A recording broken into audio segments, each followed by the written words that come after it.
Hello friends, welcome to my channel child edu care. আজকে তোমাদেরকে পড়াবো দেখো ইংলিশ গ্রামারের প্রোনাউন। পার্টস অফ স্পিচের একটি ভাগ হচ্ছে প্রোনাউন। তো আমি তোমাদেরকে আগের দিন নাউন, ভার্ব এবং অ্যাডভার্বটা পড়ানো হয়ে গেছে। তো আজকে পড়াবো দেখো প্রোনাউন। তো চলো দেখি। পার্টস অফ স্পিচকে আমরা জেনেছি 8টা ভাগে ভাগ করা হয়। কি কি? Noun, pronoun, adjective, verb, adverb, preposition, interjection এবং কনজাংশন। তার মধ্যে আমি তোমাদেরকে নাউন পোর্শনটা পড়িয়েছিলাম। তাহলে নাউন মানে আমরা কি জেনেছিলাম? যে কোনো ব্যক্তি, বস্তুর বিশেষ করে নাম বোঝাতে আমরা নাউন ব্যবহার করি। যেমন রাম, শ্যাম, যদু, মধু, কলকাতা, তাজমহল, তারপরে তোমার ওয়েস্ট বেঙ্গল, এগুলো যে কোনো একটা জায়গার নাম, বস্তুর নাম, এগুলো বোঝাতে আমরা নাউন ব্যবহার করি। তো চলো আজকে আমি যেটা পড়াবো সেটা হচ্ছে তোমাদের প্রোনাউন। তো প্রোনাউন মানে কি? প্রোনাউন মানে হচ্ছে সর্বনাম। আমরা নাউন মানে কি জেনেছিলাম? নাউনের বাংলা মানে জেনেছিলাম বিশেষ্য, আর প্রোনাউন্সের বাংলা মানে হচ্ছে সর্বনাম।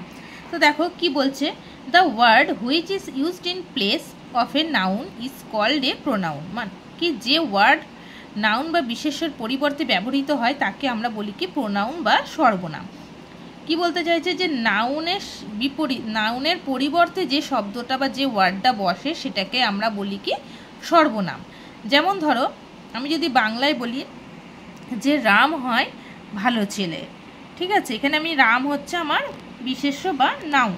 তো ইংলিশে বলবো কি? Ram is a good boy, তাই তো? তাহলে রাম হচ্ছে আমার এখানে নাউন। তারপর আমি যদি বলি যে হি রিডস ইন ক্লাস 4, এই যে হি রিডস ইন ক্লাস 4 মানে আমাকে কাকে বোঝানো হচ্ছে? রামকে বোঝানো হচ্ছে, তাই তো?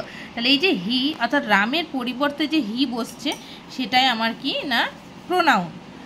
তো চলো দেখি কি বলছে, যে নিচের সেন্টেন্সগুলি ভালো করে পড়ো। এখানে দেখো সোহম ইজ এ বয়, হচ্ছে সোহম হচ্ছে একজন ছেলে। Soham reads in class 3, Soham 3য় শ্রেণীতে পড়ে। সোহম লিভস অ্যাট রহরা, সোহম রহরায় বাস করে। Soham is Soham's cousin, Somesh is Soham's cousin, মানে সোমেশ হলো সোহমের জ্যাঠতুতো দাদা। তাহলে আমরা কি দেখছি? যে ওপরের সেন্টেন্সগুলিতে যে সোহম নামটি বারবার লেখায় তা শুনতে কিন্তু ভালো লাগছে না, তাই না? এই যে বলছি সোহম হয় ভালো ছেলে, সোহম 3য় শ্রেণীতে পড়ে, সোহম রহরায় বাস করে, সোমেশ সোহমের জ্যাঠতুতো দাদা। এটা কিন্তু এই যে আমরা বারবার এই যে সোহম সোহম বলছি, এটা আমাদের শুনতে কিন্তু ভালো লাগে না।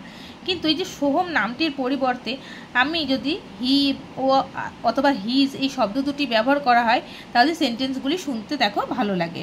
যেমন দেখো আমি যদি বাংলাতেই বলি না কেন যে সোহম একজন ছেলে, সে 3য় শ্রেণীতে পড়ে, তার বাড়ি রহরায়, সে বাস করে রহরাতে, তাহলে এই কথাটা শুনতে ভালো লাগছে। কিন্তু আমি সোহম একজন ছেলে, সোহম 3য় শ্রেণীতে পড়ে, সোহম রহরায় বাস করে, এটা কিন্তু একদম মোটেই ভালো লাগছে না। এই যে সোহমের পরিবর্তে সে বসছে, বা ইংলিশে ধরো সোহমের পরিবর্তে হি বা হিজ বসবে, এটাকে আমরা বলছি কি? প্রোনাউন। তাহলে অর্থাৎ হি আর হিজ হচ্ছে প্রোনাউন, অর্থাৎ এটা কিসের পরিবর্তে বসছে? নাউনের পরিবর্তে। তাহলে নাউনের পরিবর্তে যে ওয়ার্ডটি বসছে সেটাই হচ্ছে কি? প্রোনাউন। কি বুঝতে পারলে তো? দেখো Soham is a boy, he reads in class 3, he lives at Rahara, Somesh is his cousin. তাহলে এখানে কি বলছে? সোহম হয় একজন বালক, হি রিডস ইন ক্লাস 3, সে ক্লাস 3তে পড়ে। তাহলে এই যে সে, এইটা হচ্ছে আমার প্রোনাউন, অর্থাৎ সোহমের পরিবর্তে বসলো। তো সোহমকেই বোঝাচ্ছে কিন্তু সোহমের পরিবর্তে এই ওয়ার্ডটা বসলো। হি, এই যে হি হচ্ছে pronoun, he lives at Rahara, সে রহরায় বাস করে। সোমেশ হয় তার কাজিন, অর্থাৎ হিজ মানে হচ্ছে তার, এই যে হিজ বসলে এটাও হচ্ছে আমার কি? প্রোনাউন। অর্থাৎ এই সোহমের পরিবর্তে এটা বসছে, তো সোহমকেই বোঝাচ্ছে কিন্তু সোহম কথাটা বসছে না, তার পরিবর্তে হি হিজ বসছে। এগুলোই আমার হচ্ছে কি না প্রোনাউন। তো দেখো এখানে কি বলছে, এখানে হি হিজ এই দুটি ওয়ার্ড নাউন সোহমের পরিবর্তে ব্যবহার করা যায়। অর্থাৎ আমি যেটা বললাম এদের ব্যবহার প্রোনাউন হিসেবে করা হচ্ছে, অর্থাৎ এদেরকে প্রোনাউন বলা হয়। তো দেখো নিচে আরও কিছু উদাহরণ দেওয়া হলো প্রোনাউনের, চলো দেখি। দেখো এখানে বলছে ফার্স্ট পারসন কি? মানে বাংলায় হচ্ছে উত্তম পুরুষ, ইংলিশে বলছে ফার্স্ট পারসন, আর বাংলায় সেটাকে বলছে উত্তম পুরুষ। I, my, we, me, our, us, এগুলো সব আমাদের কি বলছে? উত্তম পুরুষ।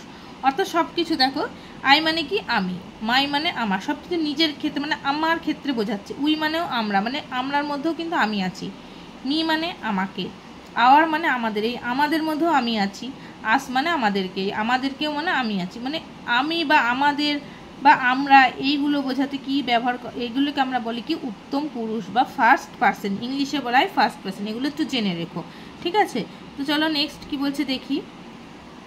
নেক্সট দেখো বলছে সেকেন্ড পার্সন বা মধ্যম পুরুষ, বাংলায় বলা হয় মধ্যম পুরুষ। অর্থাৎ যদি বাংলায় আমরা পড়েছি, তোমরা এখনো পড়োনি যে পুরুষ কয় প্রকার, পুরুষ হচ্ছে 3 প্রকার, উত্তম পুরুষ, মধ্যম পুরুষ, প্রথম পুরুষ। ঠিক ইংলিশেও সেই একই ব্যাপার, first person, second person and third person. তা সেকেন্ড পার্সন বলতে মধ্যম পুরুষ। সেকেন্ড পার্সন কাকে বলছে?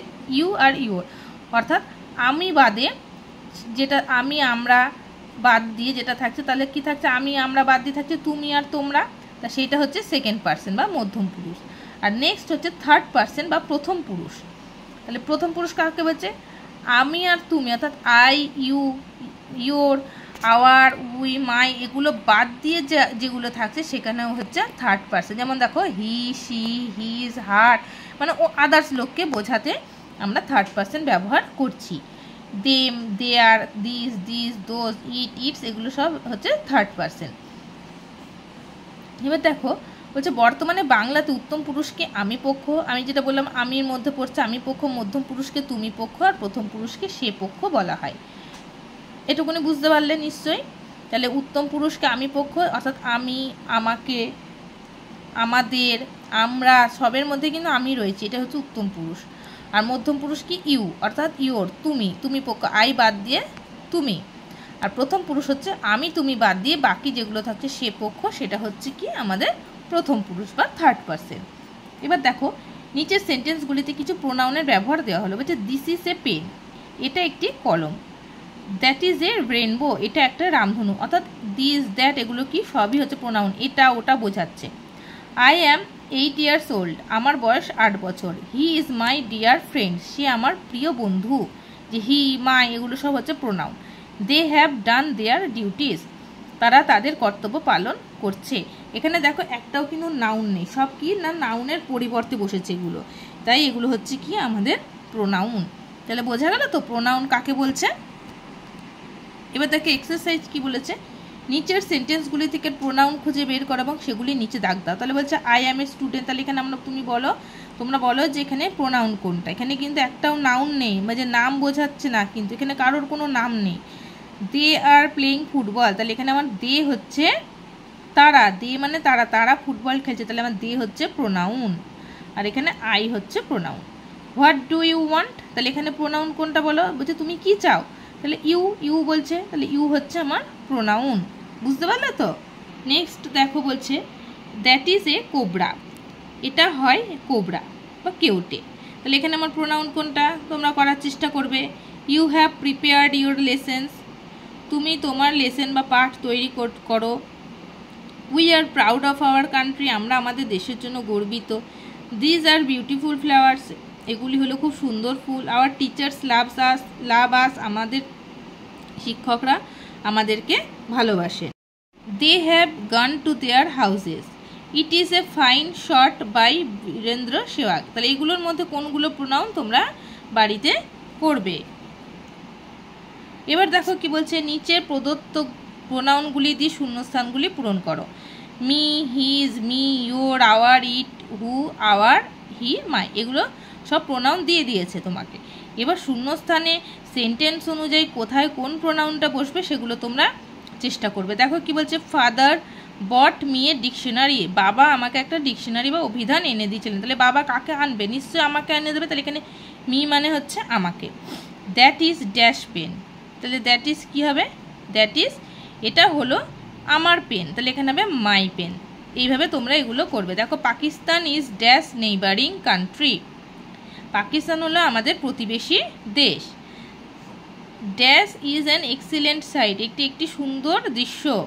আই রেসপেক্ট ড্যাশ প্যারেন্টস, আমি প্যারেন্টসদের সম্মান করি। Dash is the boy standing there, dash is honest man. We should love dash motherland, my parents call dash Shanku. Zaheer Khan got dash 5th wicket in this innings. তাহলে এই যে শূন্যস্থানগুলো দেখলে বা বুঝতে পারলে বা আমি পড়িয়ে দিলাম, এগুলোর থেকে তোমরা এই যে ড্যাশের ব্র্যাকেটের মধ্যে প্রোনাউন্স দেওয়া আছে এইগুলো অনুযায়ী তোমরা এটাকে ফিল আপ করবে, করে বাড়িতে করবে। তাহলে আজকে তোমাদেরকে আমি যে প্রোনাউনটা বোঝালাম সেটা তোমরা বুঝতে পারলে তো? বুঝতে পেরেছো না পারোনি অবশ্যই কমেন্ট করে জানাবে এবং ভিডিওটিতে একটি লাইক দেবে, কেমন? তাহলে আজকের ভিডিও এই অবধি। নেক্সট ক্লাসে আবার অন্য একটা টপিক নিয়ে আলোচনা করব।